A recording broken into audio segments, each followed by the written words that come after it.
Hi hello நண்பா, நீங்கள் பார்த்துருக்க இன்றைய ரசிகன் நாளைய கதாநாயகன். நான் உங்கள் குரு ஜனடப்ஸ். இன்றைக்கி நம்ம என்ன பார்க்க போகிறோம்னா, நம்ம வீட்டு சமையல் எபிசோட் 2 தான் பார்க்க போகிறோம். வாழைப்பூ க்ளீனிங், அதை எப்படி உரிக்கிறது ஈஸியான்றதை தான் நம்ம இன்றைக்கி பார்க்க போகிறோம். வாங்க வீடியோக்குள்ளே போகலாம்.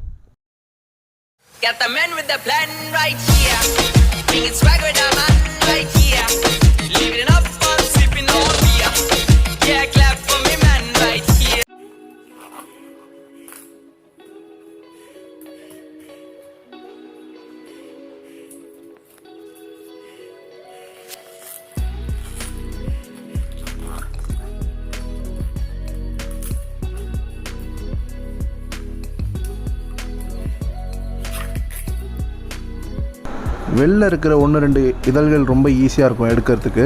அதுக்கப்புறம் வர உள்ளே இருக்கிற இதழ்கள்லாம் எடுக்கிறதுக்கு ரொம்ப கஷ்டமாக இருக்கும். ஸோ அது கொஞ்சம் நைஃப் யூஸ் பண்ணிக்கலாம். ஆனால் நம்ம சாதாரணமாக வெட்டுறதுக்கும் இந்த மாதிரி நம்ம கட் பண்ணுறதுக்கும் ரொம்ப ஈஸியாக இருக்கும். ஸோ அதுக்கு இது எவ்வளோ பெட்டர்னு தான் தோணும். பாருங்கள்.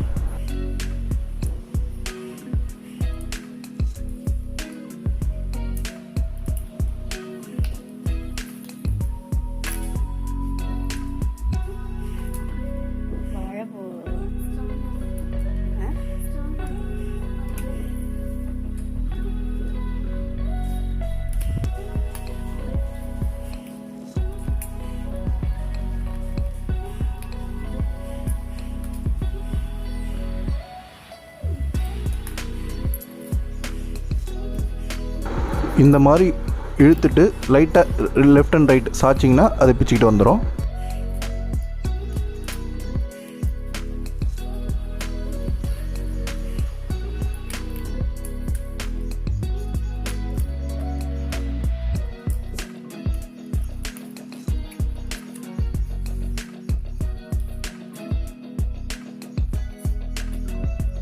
இப்படி பொறுமையாக பார்த்தா உங்களுக்கு போர் அடிக்கும்னு நினைக்கிறேன். நீங்களாக ஸ்கிப் பண்ணுறதுக்கு முன்னாடி நானே ஃபாஸ்ட் பண்ணிடுறேன்.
இந்த டாப் பகுதியில் இருக்கிறது வந்து நம்ம அப்படியே சாப்பிட்லாம், அது நல்லாயிருக்கும்.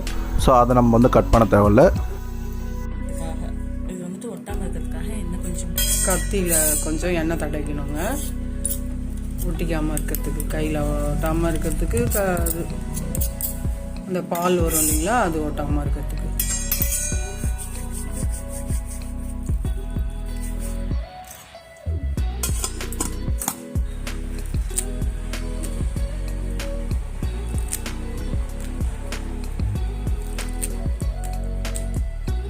நுனியில் இப்படி வச்சு இப்படி இது எடுத்தாலே எல்லா நரம்பும் வந்துடுங்க.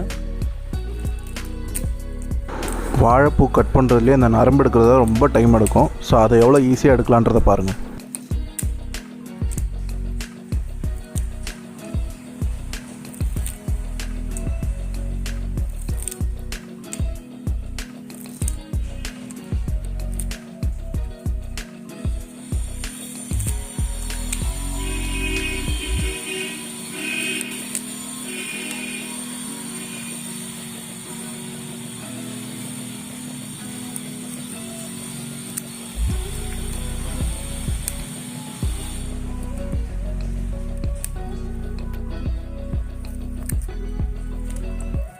நரம்பெல்லாம் பாருங்கள், அப்படியே எடுத்தால் ஈஸியாக வந்துடலாம்.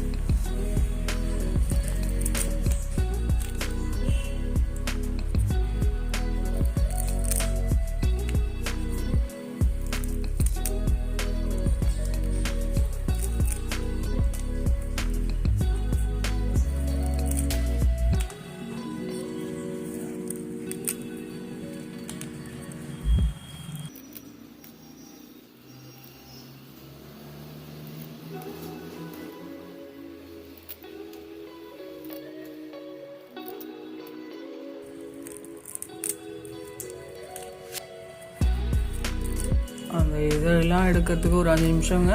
இதை நரம்பு எடுத்துகிட்டு கட் பண்ணுறதுக்கு ஒரு 5 நிமிஷங்க. 10 நிமிஷத்தில் ஒரு பூவை சுத்தம் பண்ணிடலாங்க.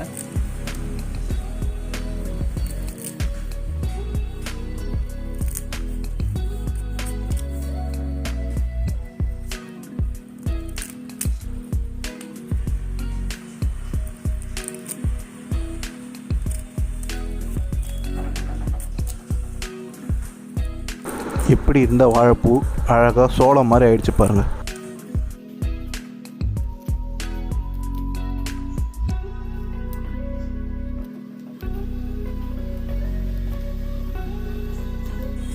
எனக்கு இந்த மாதிரி முன்னாடி தெரியாதுங்க. நான் வச்சுட்டு 1 மணி நேரம் இது பண்ணிகிட்ருப்பாங்க, தூக்கமே வந்துடுங்க எனக்கு. இப்போ வந்து சுலபமாக ஈஸியாக எங்கள் மருமக பொண்ணு இந்த மாதிரி செஞ்சுட்டுங்க.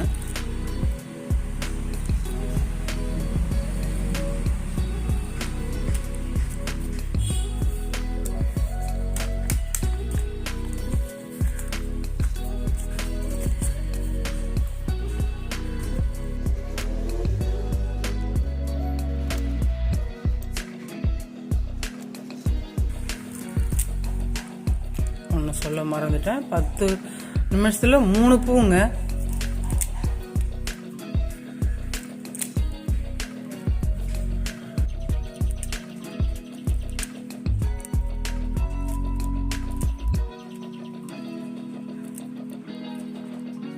வாழைப்பூ வடைனாலும் சரி, இல்லை பொரியல் பண்ணுறதுனாலும் சரி, ரொம்ப சுலபமாக நீங்கள் செய்யலாங்க. நீங்கள் கஷ்டமையில் வாழைப்பூ இருக்குதுன்னா நீங்கள் கஷ்டமையில் ஈஸியாக செய்யலாம்.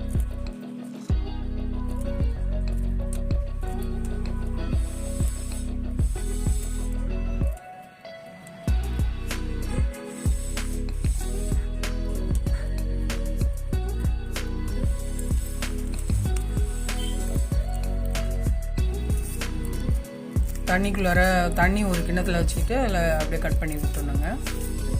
நடுவில் இருக்கிற தண்டை விட்டுட்டு அப்படியே கொஞ்சமாக கட் பண்ணிக்கலாங்க. அந்த முன்னாடி இருக்கிற முக்கு அப்படியே போட்டுக்கலாங்க, நல்லாயிருக்கும் டேஸ்ட்டாக.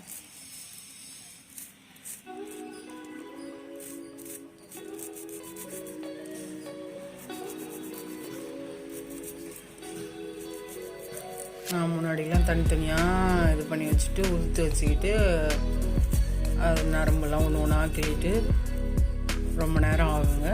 இது வந்து இப்போ இந்த மெத்தடில் சுலபமாக பண்ணிக்கலாங்க.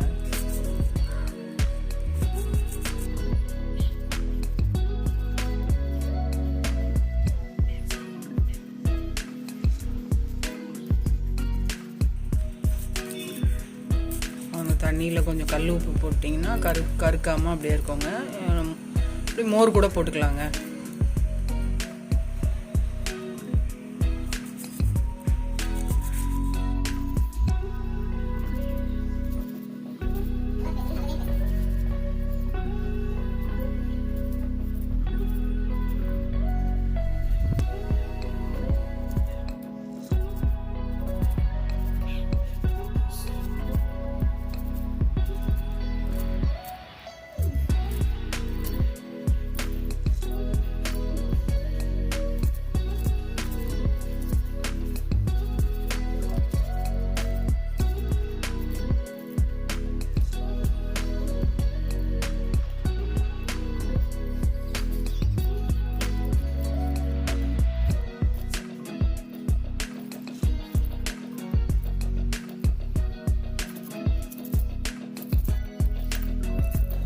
இது உங்களுக்கு ரொம்பவே யூஸ்ஃபுல்லாக இருந்திருக்கும்னு நினைக்கிறேன்.